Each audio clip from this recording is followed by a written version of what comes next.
Welcome to Lombardi's Legends podcast, part of the Pigskin Podcast Network. It's Dane. I'm always here with my guy, Wags. And Wags, finally, we've been talking. And finally, there's going to be some actual football being played this Sunday. The Packers versus the Saints. Down in Jacksonville due to some inclement weather that went through a couple weeks ago. Man, I'm ready for some pads to crack. How are you feeling tonight, Wags? I'm just feeling wonderful. I'm ready to start this week one. Dane, I see you're in like a mid-season form, just sporting the old winter cap there. So it's really fun to see that because it's not that late in the fall yet in my mind, but you're getting in the right mindset. So I'm ready to get into this. Wags, you know how it is. I've just got to be ready to go. So, I'm ready for football. Big game here. Right now, we have a lot of high hopes. There's a lot of things. There's a lot of talk, a lot of this is it type stuff. This is the final run of some of these great players in Green Bay. Who knows? But what I do know is that they start keeping score on Sunday. And I think all eyes right away on the Packers offense is going to be on Aaron Rodgers. So let's just kick it off. We don't always talk about Aaron right away, but I think key to the game against a very good Saints defense is going to be Aaron Rodgers. And I'm looking for Aaron to make a statement and quiet some of the haters from the offseason. Yeah, it's going to be interesting to see how sharp is this offense after not really playing most of their key guys all preseason. I think it's going to really start with those guys up front. They're going to need to make sure that they protect Aaron and at least open up some holes to be opportunistic in the run game. Because if the Saints are able to be disruptive, that's going to be something that can throw Aaron off his rhythm a little bit. And that could be compounded by not having as many of those preseason reps. Now, I get he looked sharp in practice all preseason. It's just a little bit different when you get those live bullets going on Sunday. I know it's Aaron Rodgers, and he's going into his 7th year in the league, so nothing's going to surprise him out there. But certainly, in-game repetition certainly makes a difference. So, and then we're going to get into this, but the Saints in the secondary, they've got a lot of veteran talent there. They're a little bit banged up heading into week one. So that could be an area where Coach Hackett and the offensive coaching staff for the Packers are looking to exploit the Saints, perhaps to get some throws downfield. So it's really going to be incumbent to get the run game going at least a little bit early, and then that might open up some play action and give Aaron some additional time to throw in his deeper drop. So, yeah, I'm excited to see what Aaron can do out there. There's been a ton of noise, obviously, all off season. I just want to get into football, Dane. That's what this is all about. Yeah, no doubt about it, Wags. No doubt about it. And we're going to have a special guest. Do you mind sharing? We're going to have a special guest on today's podcast. Now we're part of this Pigskin Podcast Network. Who do we have joining us today, Wags? Yeah, TJAY Jones from State of the Saints podcast is going to be joining us right around 8 o'clock. So if you want to get some perspective and ask some questions of a guy that's really going to know the Saints inside and out, go ahead and share those in the chat. But we're excited to have him join us in a little bit and share some perspective on the Saints from their vantage point. Obviously, we're going to continue with some of our offensive preview and some of the key matchups from the Packers perspective, get into some of the defensive matchups. And then later, before we close up, we'll get into some of our X factors and predictions as well. So looking across the roster, and I'm going to keep it big picture for a second, who are you most excited to see play on Sunday? We've got a lot of old faces. We've got some new rookies on this team. But it's a little different than most weeks, right? Week one, we're feeling it out. There's a lot of change. There's a lot of continuity, but we have a new defensive coordinator. Aaron Rodgers and Coach Hackett and Coach LaFleur are in year 3 now together. But Wags, are there any guys, and I'm not talking X factors, we're going to talk about that later on the podcast, but just broadly speaking, what are you most excited to watch? It's another season of Green Bay Packer football. Who should we be looking out for? this might be a little bit cliche, and Dane, I'll be interested in your answer too, but we came into the offseason not necessarily expecting to have Aaron Jones come back as a Packer. That was not a foregone conclusion. We spent most of the offseason wondering if Aaron Rodgers would come back to be a Green Bay Packer. So I am just appreciating the moment here. We've talked about Aaron. The fact that he's going to be in the green and gold is huge. I'm just going to soak in and enjoy every moment of that. But I'm really looking forward to seeing AJ Dillon out there because we got to see him in limited action for parts of the second half of last season. But I think he's a guy that got a little bit of work in the preseason and can definitely bring a physical element that might be needed this Sunday because I think the guys up front are going to be in a real battle on both sides of the ball.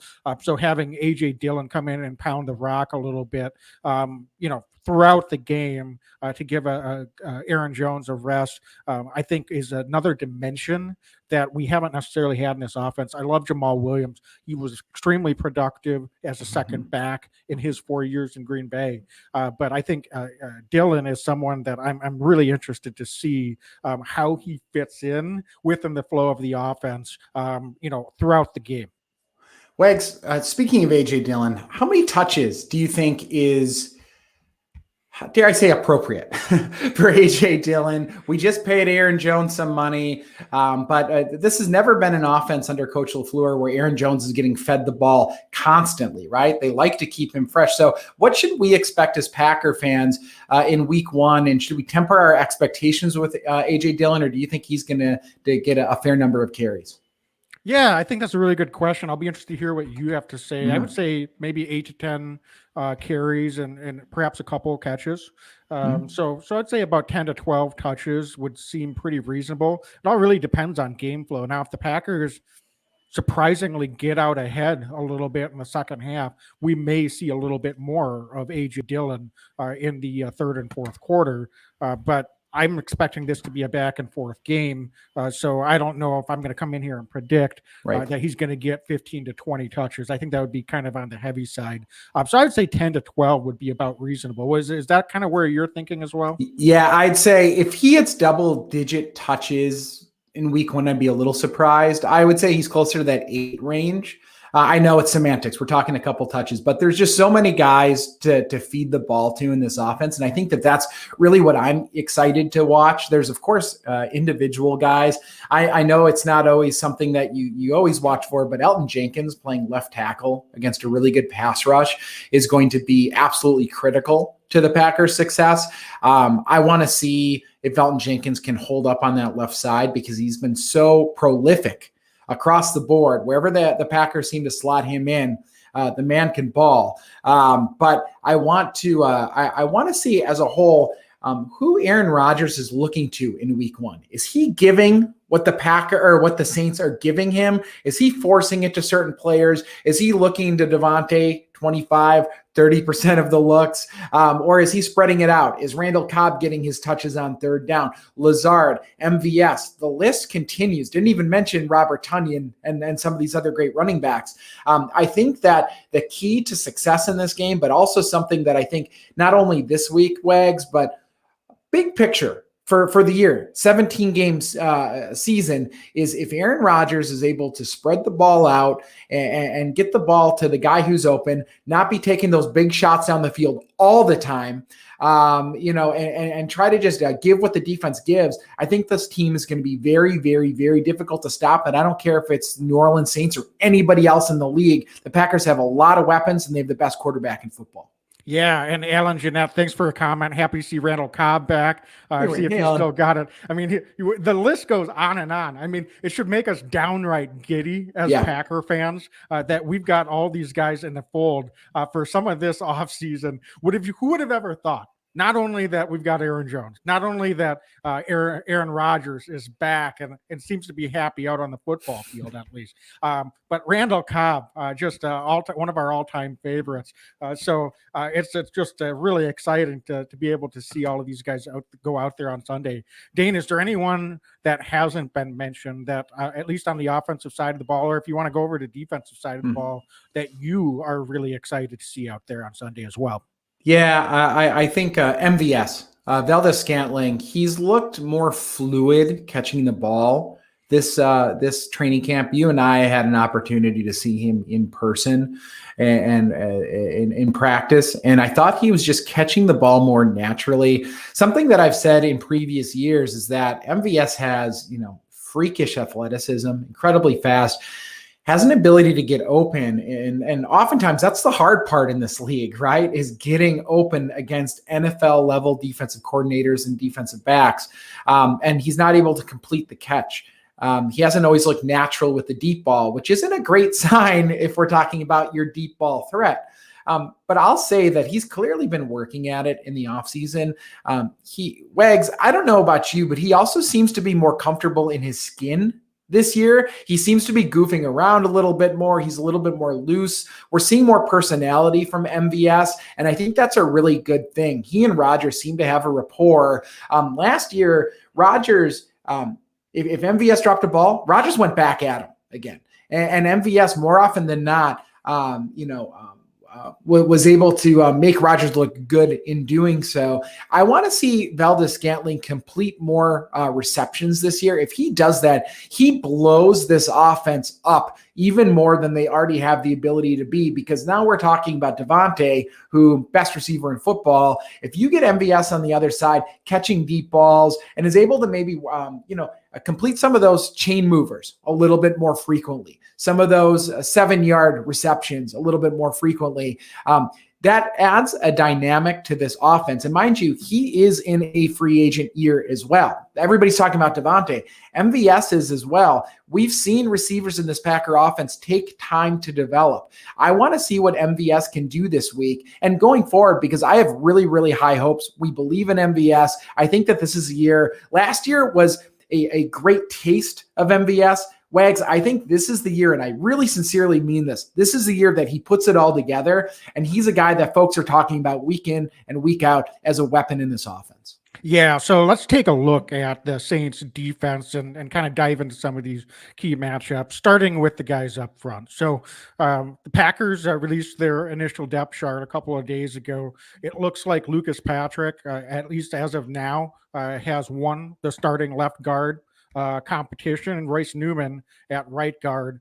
Everything else was expected, with Elton Jenkins filling in for David Bakhtiari at left tackle, and of course Billy Turner over on the right side, and Josh Myers in at center. So on the Saints side, I think the two names that are very familiar and for good reason around the league for the guys up front are going to be Marcus Davenport and Cam Jordan. So what do you see as the key to the battle up front between the Saints D-line and this Packer offensive line? And what can the Packers do to try to offset what the Saints are going to try to do to get pressure on Aaron Rodgers and to try to slow down this Packers run game?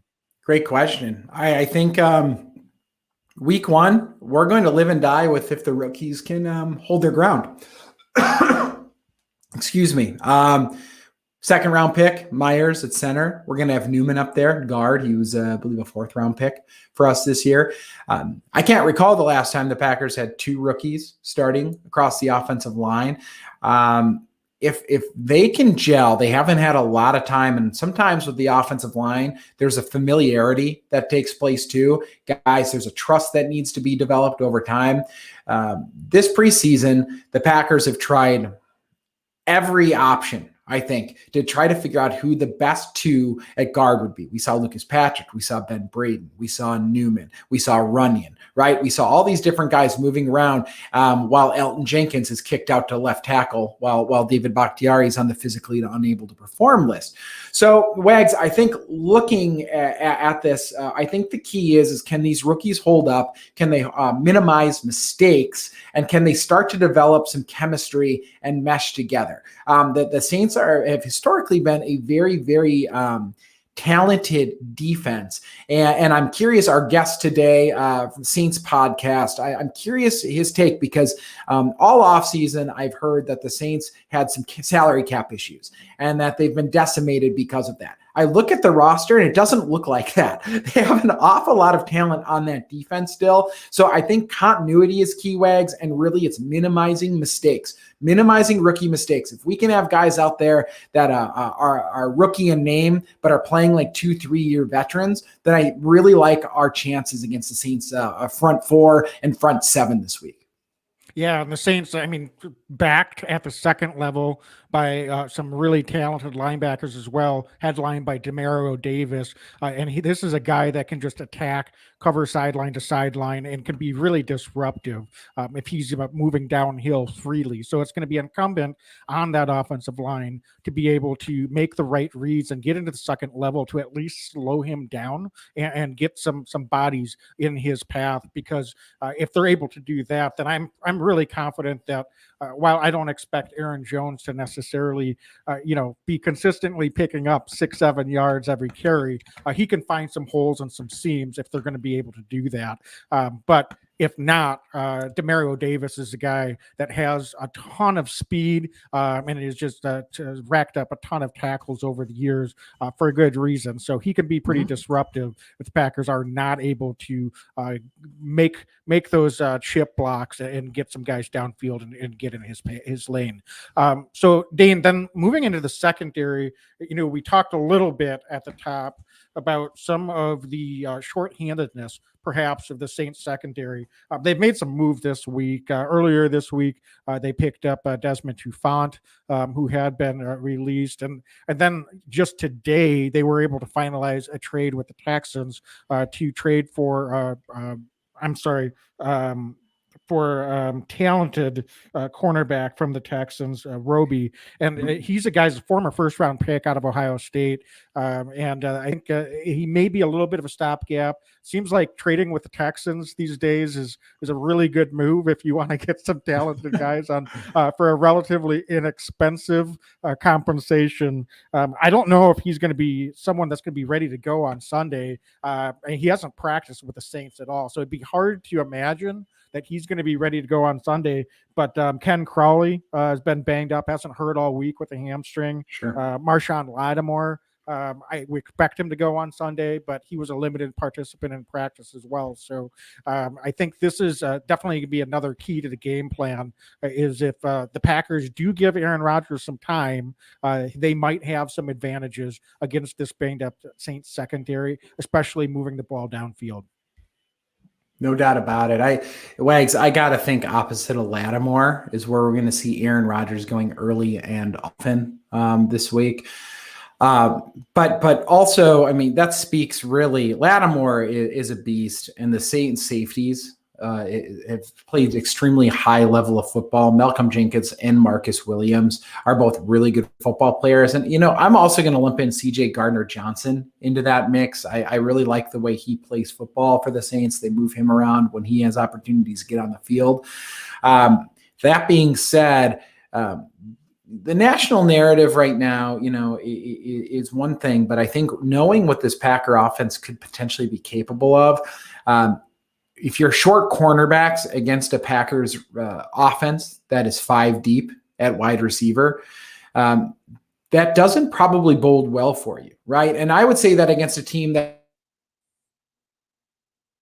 that's stacked at corner, let alone a team that maybe is having some shortage. They as you mentioned, they traded for Roby. They just signed Trufant, who's cut by the Bears. He comes to he goes to New Orleans.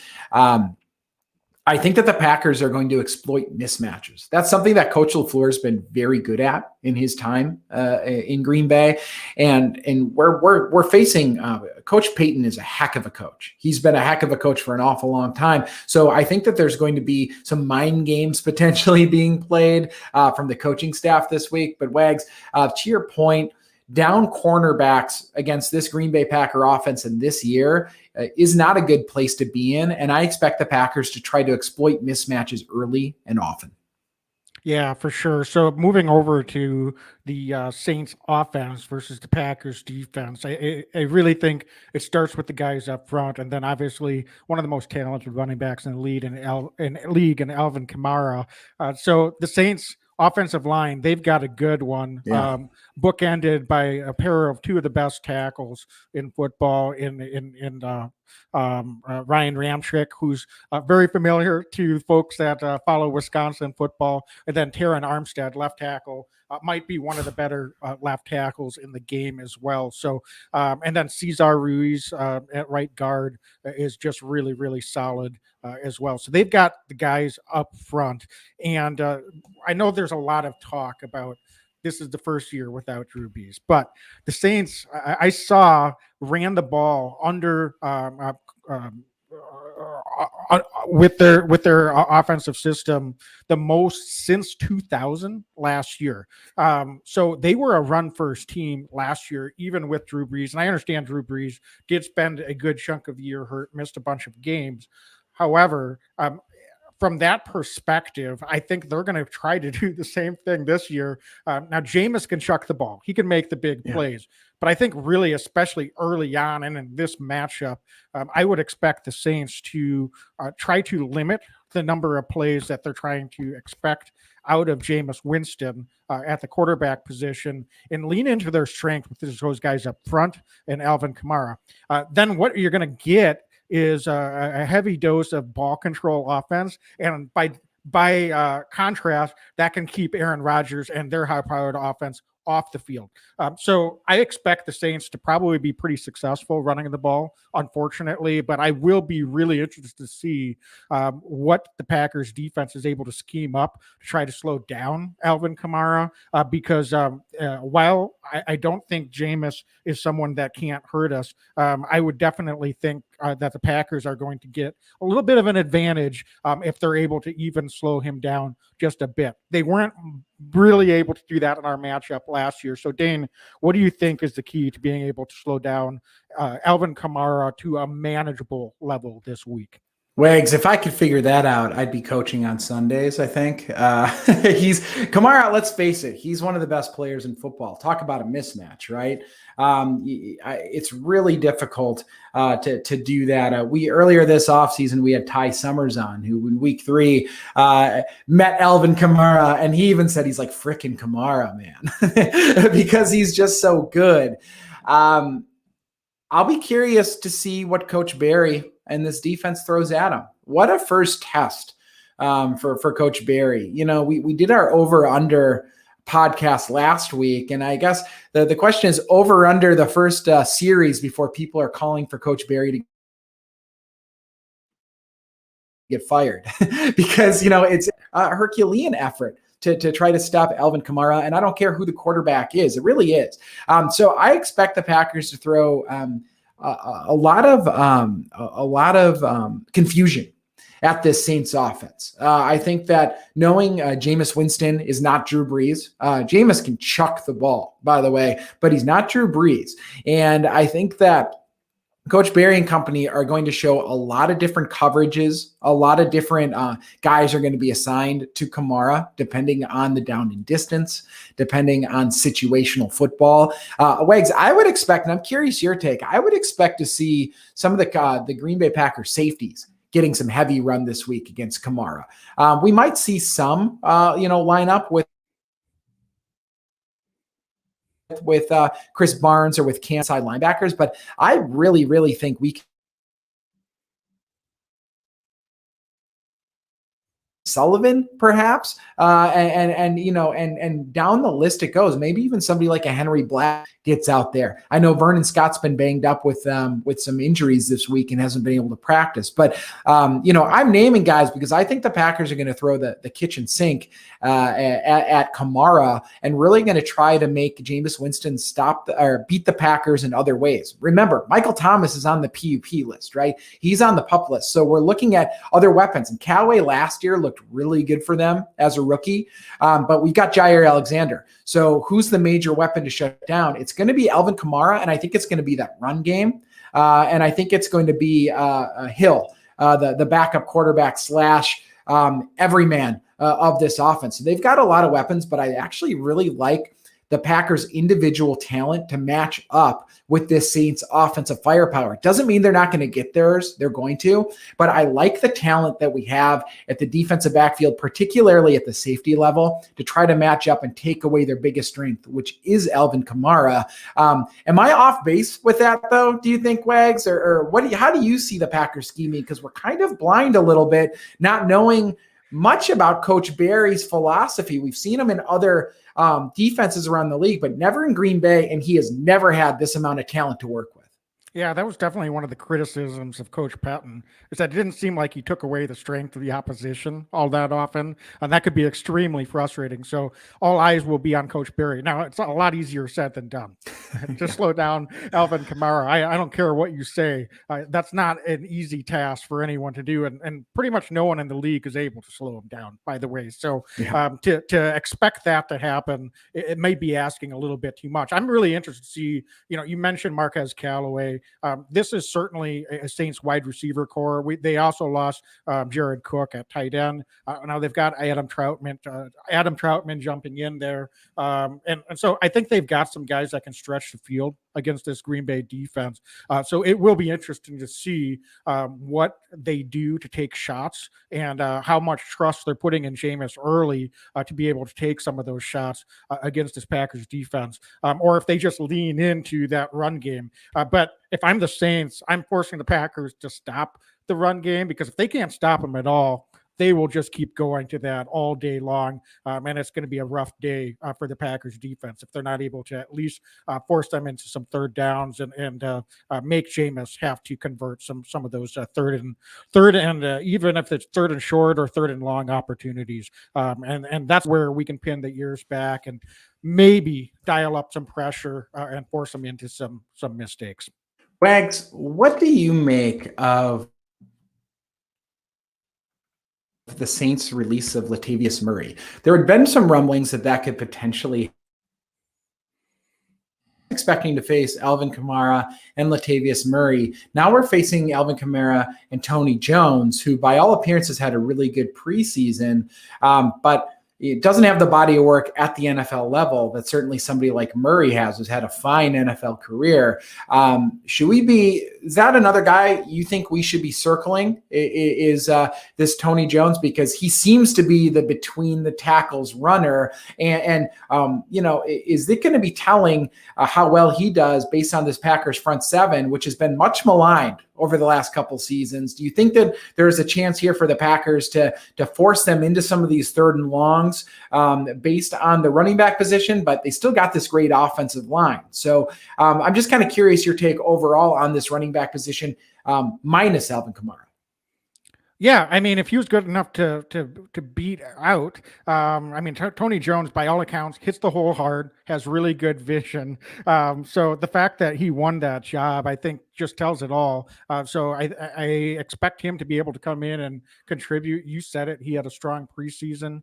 So the Packers are going to have to be ready. It's not just Alvin Kamara. Look how many third down situations they got into in the matchup last year, and it was so frustrating. Kamara would just get the ball. I think one of his touchdowns was a 54-yard reception out of the backfield. Should have had him stopped dead to rights, and Kamara just makes a couple guys miss, maybe more than a couple of guys miss en route to that touchdown. So the Packers are going to have to be on their P's and Q's on the defensive side of the ball if they have any chance of getting off the field, because I don't care what they say about staying fresh. We talked about Aaron Rodgers. Is he perhaps slightly rusty going into this week? We've had a lot of key defensive players that didn't play a snap in any of the preseason games. So be watching how well are we tackling on Sunday. That's been a sore spot for this Packers defense for years. So we're going to need, especially the guys on the back end, second and third level, to be coming up, attacking and being sure in their tackles because the Saints have enough guys to really, really hurt you outside of even just Alvin Kamara, as you mentioned, if they're not able to do so.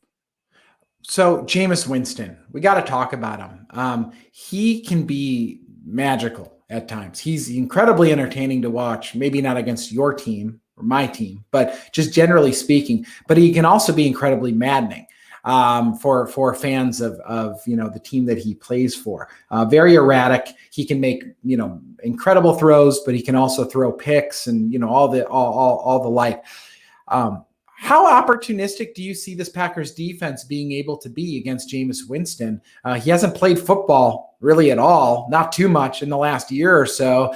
That to me means he's going to be itching to throw the ball a little bit. And I think that a huge key to this matchup is going to be the Packers defense squeezing the ball. If we can force turnovers against Winston and create short field for Aaron Rodgers in this Packers offense, I like our chances all day. But it starts with the Packers squeezing the ball and getting some interceptions, something that we've had trouble with at times. We've had players in position not always able to come down with the interception. How big is that this week against somebody like Jameis Winston, who, based on his previous body of work, likes to give the ball up every once in a while? Yeah, but I don't know, because that was in Tampa Bay. And that's a totally different offensive system. We're talking about Jameis Winston now with the Saints. Drew Brees didn't throw the ball to the opposition much. So I don't think there's necessarily a fair assumption to think that Jameis Winston's going to do that. Now, every quarterback throws interceptions. I don't care who it is. So if we get opportunities, especially being on the road, I get it's in Jacksonville, we certainly need to take advantage of that. So, it's again, I think the Saints offensive coaching staff, they're going to be smart enough to put Jameis in positions where he can be successful. They've been with him. Don't forget, this is his second year with the Saints. So I think they know what he can do really well and what his strengths are. So I don't expect that they're going to put him in situations, unless the Packers are able to force some really long third and down situations, that he's going to have to force the ball to us. But if we do have some opportunities, we certainly do need to take advantage of that. So folks, I think to get a little bit more of the Saints perspective, we do have TJ Jones joining us of State of the Saints podcast. TJ, thanks so much for joining us. And I think just getting right into it, man, I think from the national perspective, the easy talking point is, Drew Brees is gone. The Saints are going to be in transition. But Dane and I were just walking through the key matchups and some of the talent that this Saints team has on the roster. So just to start with, what can you give us as a reasonable expectation from the Saints point of view for how this season should end up? Well, I understand that there's a lot of skepticism when it comes to the New Orleans Saints. I mean, the last time we seen Jameis Winston, he threw 30 touchdowns, 30 turnovers, 35 total. So I can understand why people are a little bit reserved when it comes to what the Saints can do as far as success. But this is a really good football team. This is an organization that knows how to get the right players in place, are not afraid to move and shake in order to make this team a contender every single year. I mean, they've been through all different types of adversity, but they always seem to find themselves in the playoff picture. When you look at Jameis Winston, I look at a guy who, he went through about 3, maybe even 4 coaches. I mean, when you have a guy coming into the league young, you need stability. And in Tampa, he never really had that stability. And I think Sean Payton can give Jameis Winston that type of stability coming to the Saints organization. What he can bring is a difference of what we have seen in the New Orleans Saints organization over the last 3 to 4 years. Yeah, you had efficiency when it came to Drew Brees, but you had the lack of downfield vertical passes, so that's something that Jameis Winston can bring to the table. He can make the defense a little bit more explosive. He can open things up. And a lot of teams were playing man-to-man coverage, trying to bump some of these wide receivers off their routes. You probably wouldn't see that with Jameis Winston. I think the Saints will be a little bit more of an explosive offense. So the Packers going to have to be ready. They have a lot of great cornerbacks over there, a lot of guys that are up to the challenge. So I think that's the difference between a Drew Brees Saints and the Jameis Winston Saints. TJ, thanks for joining us, by the way. Man, thanks for having good to me. meet you on air. Yeah. Yeah, of course. Where do you see the strengths of this Saints team? Wags and I were just talking a little bit about that on our end, but what are some of the spots you, as a Saints expert, see as a Saints strength? Obviously, there's been some change on the offense, particularly at the quarterback position, but we've talked a lot about the offensive line one of the best in football as far as we can tell. But want to hear it from you. What are the things that the Saints and the fans really lean on down there in New Orleans? Yeah, Dane, absolutely. I mean, you look no further than the offensive line. I think that it's one of the best offensive lines in football. It's definitely one of the most steady and most consistent offensive lines. I mean, they are the anchor of this team. When you look around the New Orleans Saints organization, the Saints went for broke last season. They tried to put everything in place in order to make that championship run, for Drew Brees' last season. But the one thing that remained is this offensive line. So the Saints are going to be leaning on this offensive line in order for them to be as efficient offensively.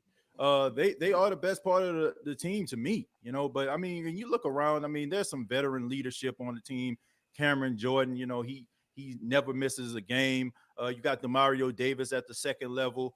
And you also have Marshawn Lattimore, a guy who is going into his fifth year, a guy that is borderline elite as a cornerback. So the Saints have pieces at every level. And that's something that you want in order for you to be successful. When you have a player at every level, that is the recipe for success. But when I'm looking at this team overall, there's a lot of unanswered questions, but the one question that's always seems to be answered is that offensive line. So I definitely agree with you both. The Saints offensive line is the best part of this team. Looking at the Saints defense, then you mentioned a bunch of guys there as well. At cornerback position, have been battling some injuries. Yeah. So just acquired Brandon Roby up in the Texans, really talented guy. Do you expect him to be ready to go this Sunday, or would that be a little bit unreasonable to see him suited up and ready by Sunday? Oh well, no, he can't play anyway because he was serving a 6-game suspension for violating the league substance abuse policy. So he can't play anyway. So he's eligible to play week 2.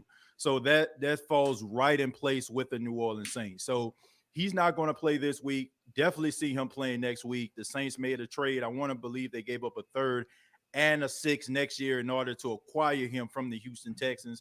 I can see him as being the opposite of Marshawn Lattimore. Him and Marshawn Lattimore were teammates at Ohio State, so they have that chemistry dynamic. As far as the Saints secondary, they're probably going to be leaning on rookie out of Stanford, Paulson Adebo. In preseason, he looked the part. He was 6'1", 209 pounds, and the lights didn't seem too bright for this kid. So I expect for him to be opposite of Marshawn Lattimore on Sunday, but he has to be ready. Aaron Rodgers, I believe, is going to pick on him. If you have an option of going towards Marshawn Lattimore or rookie with very little experience, you're going to go to that rookie. So he showed me a lot of things. He's a short tackler. He understands the philosophies of defense. And the Saints brought in Chris Richard, who who was the defensive coordinator or assistant defensive coordinator with both the Seattle and the Dallas Cowboys. And this is a guy that I feel like is going to be a head coach in the future. And the Saints were lucky to acquire him. He is one of the people that a lot of people give credit for being a mastermind behind the Legion of Boom. So him being the secondaries coach for the New Orleans Saints, I think is going to be helpful to young guys like Paulson Adebo. But the secondary, they have a combination of veterans as well as young players. So they got to be ready, man. Aaron Rodgers is something special. And TJ, one last question I have for you, going back to the offensive side of the ball. We talked about this before you came on, but there had been some rumors that I had heard that just following broadly speaking across the league about Latavius Murray maybe not being in the Saints' long-term plans. And then they caught him. And I was still surprised by that because he's had a lot of success in the league. Right. So were you surprised as a hardcore expert of this team? And also, what can you tell us about Tony Jones Jr., who sounds like he can be maybe the next in line to play some real football between the tackles for the Saints? Yeah, I mean, I was absolutely shocked, Dane, when they cut him, because I was looking at preseason and Latavius didn't look like himself. Latavius hasn't fumbled in like 2 years. First game against the Baltimore Ravens, he fumbles in the red zone when the Saints were about to score. I mean, a very good drive. Taysom Hill was starting in that game, and Latavius Murray fumbled. I mean, I was taken back by it. And I was thinking, well, maybe he's a veteran. He's trying to save himself for the season. But in the process, Tony Jones Jr., the second-year player out of Notre Dame, outplayed him. Hmm. And the Saints, they asked Latavius Murray early in the week, I want to say Tuesday, they asked him to take a pay cut, and he refused to do so. So the Saints decided to cut him, and they saved $2.6 million in the process. So I am shocked that they cut him. But Tony Jones Jr., like I said, he's a second-year player out of Notre Dame. He did all the things in the offseason. He got his body right. He's got a little bit stronger. He's ready to absorb some of those physical blows, man. When you have a guy like Alvin Kamara, who's more of a finesse player, you need that complimentary back, that battering ram, and Tony Jones is ready to be that. So I'm looking forward to seeing what he can do, as a player. Tony Jones is somebody that has a lot of unanswered questions. The last time I seen him was against the Carolina Panthers when Alvin Kamara was out due to COVID-19, and he ended up getting injured in that game. So didn't really see too much of him. Seen a small sample size of him against the Baltimore Ravens. Looked good, looked the part, but this is the regular season. This is when the big boys play. You know what I'm saying? This is when, this is when it's time to go out there and handle your business. So interested to see what he can do as that backup running back, that complimentary back to Alvin Kamara. And I lied. I've got one more question for you. Taysom Hill, how many snaps do you see him playing this week? I know that there was a quarterback competition going into the year.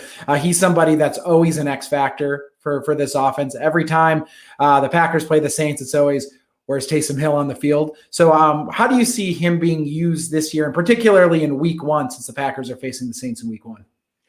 Well, I can see him playing more of the tight end position. That's what he normally dominantly lined up as when Drew Brees was the starting quarterback, when he wasn't doing this RPO Swiss Army knife thing. So I can see him playing a little bit more of the tight end. But I don't see him as, that trick play, throwing the ball down the field type guy. I feel like he kind of fell into that mode. It's because Drew Brees was very limited. Drew Brees could not get the ball down the field the way he once did due to all those lingering injuries. So Taysom Hill was called upon to try, throw the ball downfield when the Saints were going for deep passes. You don't have that issue with Jameis Winston. I think we all can agree Jameis Winston has incredible arm strength. So I can see him maybe in the RPO game, maybe lining him up at tight end, and maybe playing that role. Because, look, the Saints need Taysom Hill. Taysom Hill is a matchup nightmare. You don't know what he's going to do. And now that you have a guy that can throw the ball downfield with Jameis, you really don't know what to do with Taysom because of all of the things that he did when Drew Brees was here. Now you add on the fact that he could possibly throw the ball downfield. But I think for the most part, Dane, he's going to play tight end.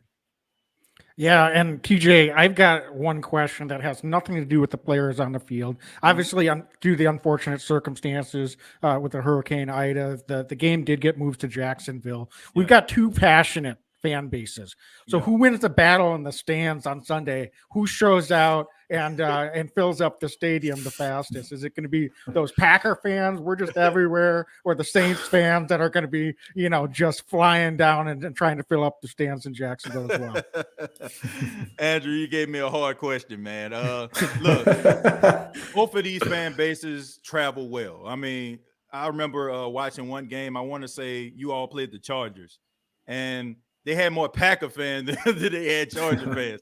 So you all travel really well, but I think that the Saints fans are going to travel, really well due to the fact that you have a lot of Saints fans that are displaced. A lot of them move towards that way due to Hurricane Ida.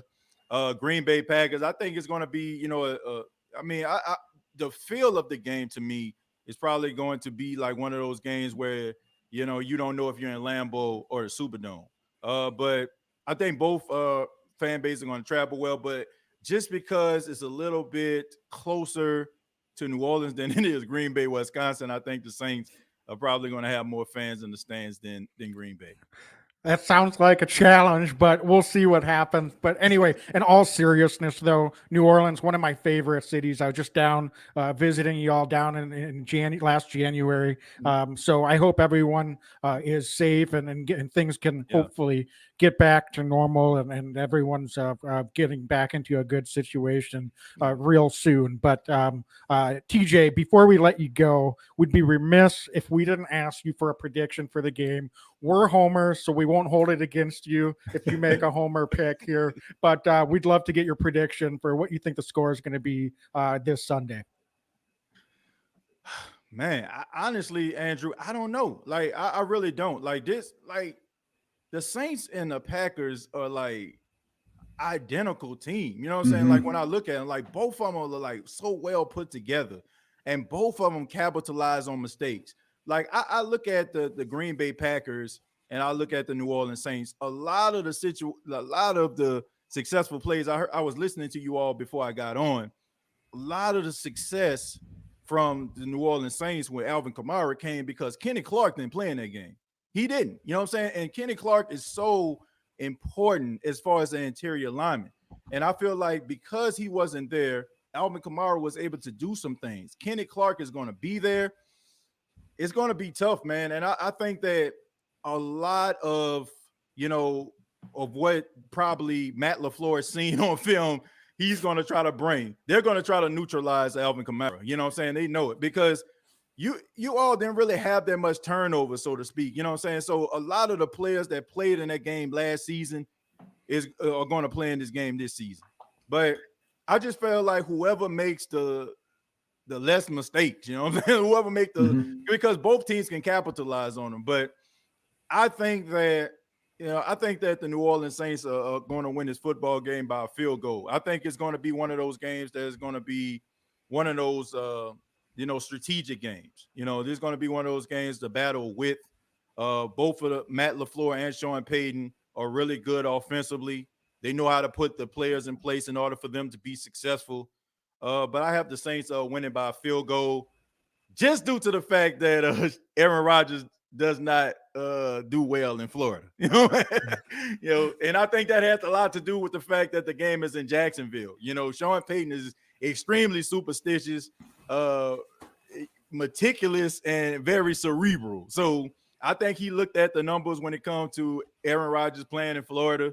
I think he's like, 3-4 or something like that playing in Florida. And I think it had a lot to do with the fact that they made that decision. So I got the Saints by a field goal, but it's going to be a really good game. And I'm only saying that if the Saints limit their mistakes because you all are capitalists. That's one thing I will say about the Packers. If you make mistakes against the Packers, you all will make them pay. So I got the Saints winning by 3. I can't give you what that 3 will actually be. Because John Barry is the new defensive coordinator you all got from the Washington Redskins. He was with Wade Phillips. Wade Phillips is known for his defense when he was out there with the Rams. So I think you all are going to be much better defensively. But I got the Saints winning by 3. Yeah, this is one of those games where ultimately it's probably not going to mean a whole lot for whoever wins and whoever loses. It's always nice to get out the gate strong and get a W in the left hand column. Yeah. But certainly both teams too, probably actually a little bit I would say underrated nationally by a lot of pundits. I think those of us that are paying attention understand just how good both of these teams should be and should be in it right to the end. So TJ, thanks so much for joining us, man. We appreciate it. Giving us the insider perspective. TJAY Jones with State of Saints. So if you want to get any of the Saints material and podcasts all season long, go check them out on the Pigskin Podcast Network. So TJ, thanks so much for joining us. Andrew, Dane, thank you so much for having me, man. I appreciate it. Much love to you all, and good luck this 2021 season, man. Absolutely. Good luck to you, man. Thanks for joining. Yep. Appreciate it. All right. So Dane, I think that's great insight. He knows his stuff. It's fun. It's fun. I mean, that's one of the benefits to having this being part of this Pigskin Podcast Network, Wags, is having some really great insight from very knowledgeable folks from other teams. Now, spoiler, I think the Packers are going to win, and we're going to get to that. But I respect his opinion. Well, we wouldn't be us if we weren't going to be homers and pick the Packers to win. So That's right. if you've been listening for a while, even though we never expect the Packers to go undefeated, we have a darn hard time picking against them week to week. So that's just kind of the way things go. But Dane, I don't know if there's anything else that you wanted to touch on, just breaking down some of the matchups in this game. One of the things I didn't get a chance to ask TJ about that I would have been curious is how much pressure do we expect the Saints to try to put on Aaron Rodgers? Are they going to dial up a bunch of blitz packages, or are they going to try to just put pressure with the guys up front and hopefully they can get home against, frankly, a little bit of an inexperienced offensive line at certain areas with the Packers? So any predictions on that front? I mean, I know we're not inside the Saints film room, but do you expect them traditionally dialing up blitzes against Aaron is not usually the best idea, but what do you think the Saints game plan is going to be in that respect? My gut tells me that they're going to start by trying to just beat the men in front of them. But as the game continues on, especially being thin at that cornerback position, they're going to start to dial stuff up if they're not. I think that in a perfect world, Wags, they prefer not to blitz Aaron Rodgers because Aaron Rodgers has proven to just be an absolute killer in his career. However, I do think that they're going to be relegated to having to do that in the second half, and Rodgers is going to make them pay. But I think it's going to be a little bit of both. But I think it's really going to be the Packers are going to be dictating the fact that the Saints are going to try to make something big happen, and that's going to open up lanes for Aaron Rodgers to really make them pay. Yeah, I agree. I think it's one of those things where it's really depends on what the down and distance is as well. If the Saints are able to get them into some more third and long type situations, and what point of the game does that happen? Are the Saints playing from ahead, or are they from behind, or is it kind of a back and forth game? If they get up a touchdown or even 10 points, certainly the Packers are not out of it in that situation, but they might gamble a little bit more, take a few more chances if they are able to take that early lead. And if they're able to put pressure on Aaron early in the game, and I'm talking like by the second quarter and get home, we've seen in the past that sometimes the floodgates can open up a little bit when opposing defenses have been able to do that.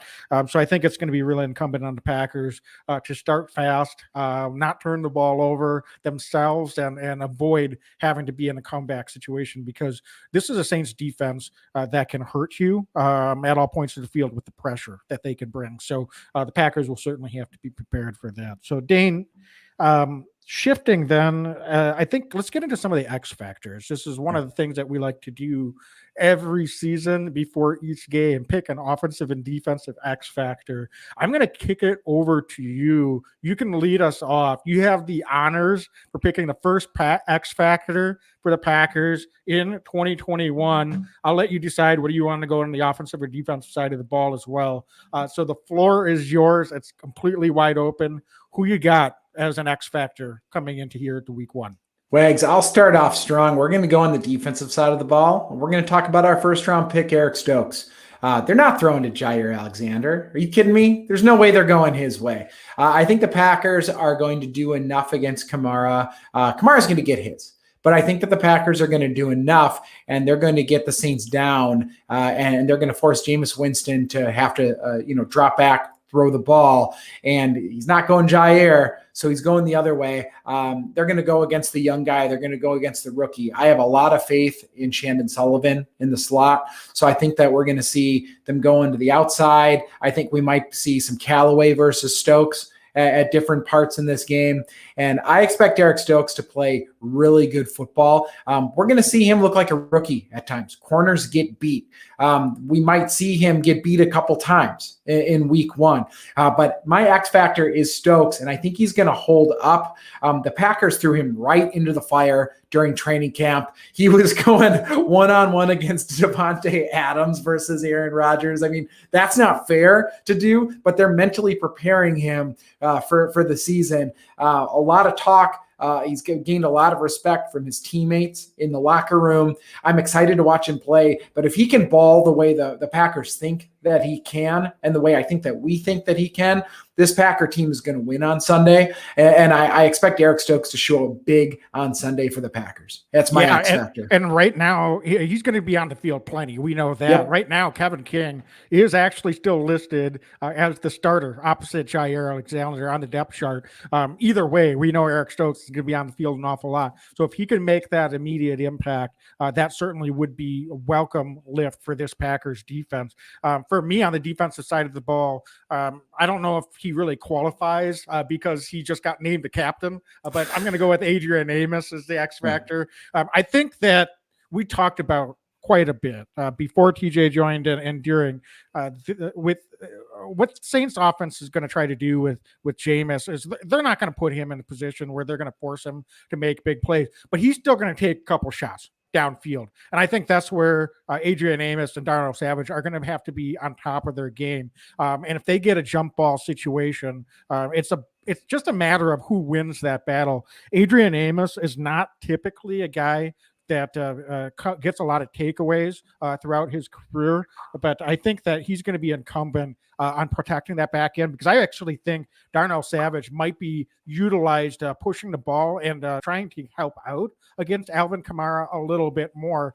So that could put the Packers DBs on a little bit more of an island in certain situations. Is Jameis good enough to exploit those situations and those opportunities that he has?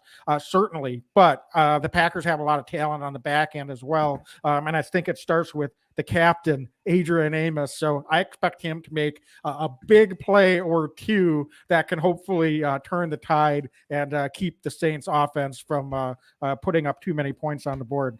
So he's going to be my pick for the X factor here in week one. So Dane, going over to the offensive side of the ball, should I let you go first again, or do you want me to take the lead on this one? Wags, I'd love to hear who you've got first. I've got a few ideas, so I will not double up with you this week. Curious who your take is, and then I'll go after you. Yeah, for sure. But before we get into that, I just want to get a couple shout outs here. So John Dorn, I'm sorry, saying he's got Rashawn Gary as an X factor, is going to have a big game this week. And Ray Stewart says that Pack gets 4 interceptions, 3 sacks, winning 35-14. Hey, Ray, if you're right, no one's going to be happier than us two guys. I have a feeling it might be a little bit closer. I never get a little nervous at predicting a blowout, especially in week one, but we'll see what happens. I would certainly take it if your prediction is right. So Dane, and Wags, and for those of us, traditionally we just do the podcast. We haven't gone live. This is the first season we're going live, and then you'll be able to find this podcast on iTunes and Google Play and Spotify and everywhere else you normally get your podcast. But for those of you that have downloaded this and are listening now, we're also live every Thursday night at 7:30 p.m. Central Time on Facebook Live. I just wanted to make sure I made that plug. Thank you very much. So that's where we're getting these comments and questions from. So Dane, I think offensively, I'm just going to say it. I'm going to go with Alan Lazard. I know that MBS has been getting a lot of the attention and is having the breakout potentially at the wide receiver position. I think Alan Lazard quietly going about his business. This is a Saints defensive back group. They've got some talented, but they're just a little bit thin. And so I think the Packers are going to try to spread the field out and get a lot of wide receivers out there in certain packages, particularly when they have some advantageous down and distance situations. And I think Alan Lazard is a guy that can exploit some mismatches in this Saints secondary. And I expect Aaron Rodgers will feed the hot hand. And so I think Alan Lazard, I'm going to go right out there and go real bold. He sees the end zone, and I think he actually ends up with just over 100 yards receiving in this game right away in week one. I expect him to have a real nice impact and a real nice start to this season. I'll take it. You know what? I'll take it. Let's just get out of here now with that. I'll take Alan. If Lazard's having a big game, and I love Alan, that would be fantastic for us. I'm going to go with Robert Tonyan.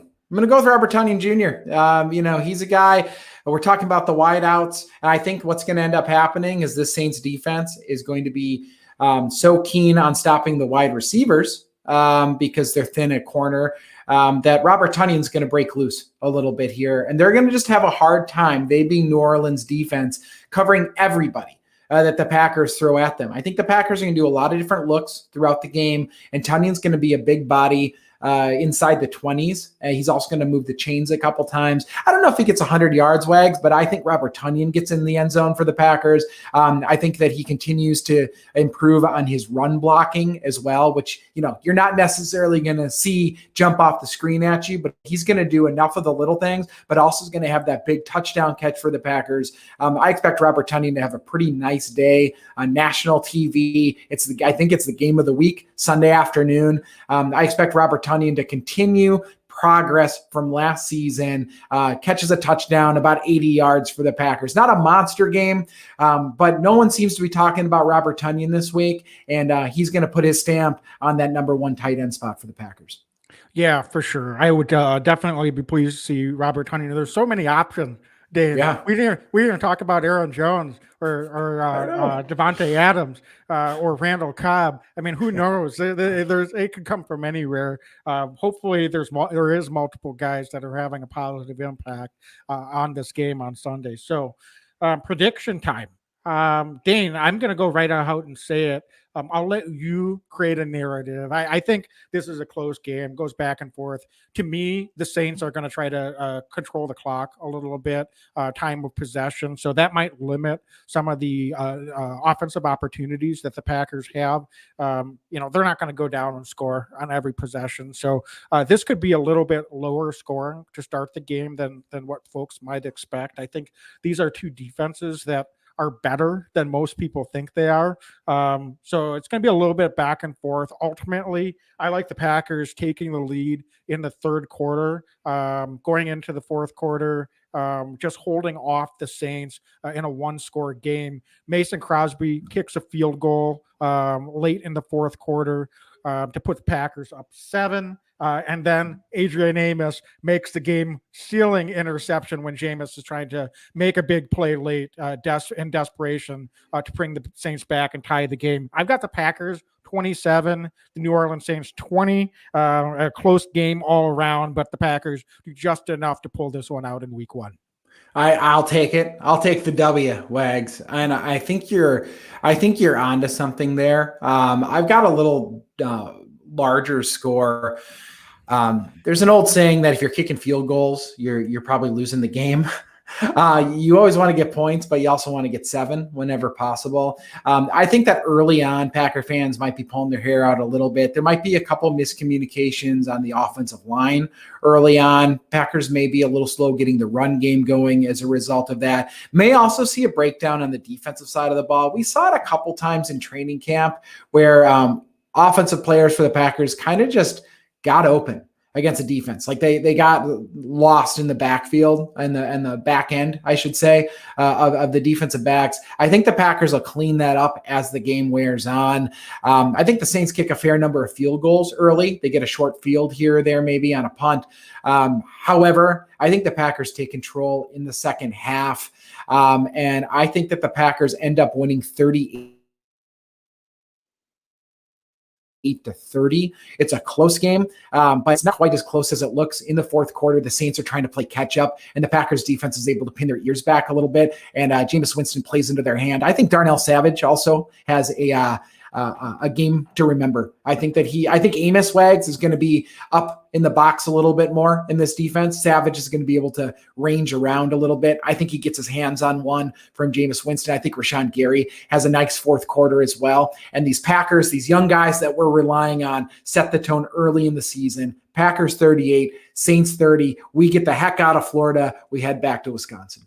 I hope so. If one of us is right, we'll be happy. So you're predicting it's actually Amos playing up by the line. Well, I guess we'll see. One of us will be right. One of us will be wrong. But either way, we're going to need both of those guys to come through and have a big game on Sundays. So definitely love the prediction. Folks, When we post this, share your predictions and thoughts. What do you think is going to happen on Sunday? We want to know. Share your feedback, share your questions. We'll be ready to go. What are you tailgating with? What beer is going to be in the fridge? It's all here. We're ready for week 1. I can't believe it. It's been a long haul, but we're ready to go. Anyway, thanks so much, everyone, for joining us on the live feed here on Facebook and YouTube.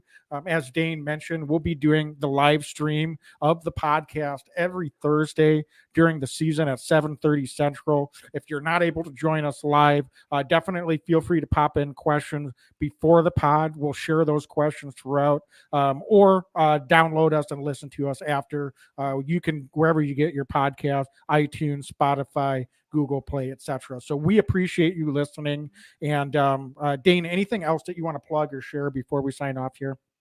No, I just excited for another season of Football Wags. Let's go get after it. Thanks for listening. We love doing this. Excited to be doing another season together here. And Wags, it's Super Bowl or bust. I'll just go out and say it right away. Let's go win a Super Bowl this year. It starts in week 1 against New Orleans Saints in Jacksonville. Absolutely. It doesn't end in week 1, though, so no worries either way. But all right, I think that does it for us. So as always, go Pack, go. Go Pack, go.